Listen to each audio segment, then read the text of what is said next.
Hello viewers, 4DIYers here with another video for everyone. In this video here I'll be showing you how to replace the air filter on a Honda Pilot. This is a 2011 second generation model equipped with the 3.5 liter V6. A dirty air filter will cause poor fuel economy, reduce performance, and possibly throw a check engine light. Start by opening the hood.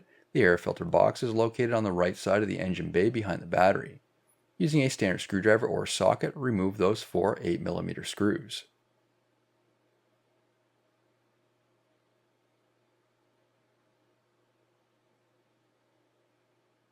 Lift up the air filter cover to expose the air filter. Remove the old air filter. I always find it's a good idea to clean the air box to remove any debris which may stick to the new filter. Using a brush and a vacuum is best to help loosen up any debris and remove it quickly. Once done, install the new filter and ensure it's fully seated. Make sure it is facing in the correct direction and then install the cover. Put the cover back into place. Then tighten down those four screws and you're officially done.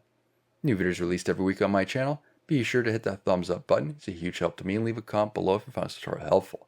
And if you're not a subscriber, be sure to hit that subscribe button. Thank you for watching.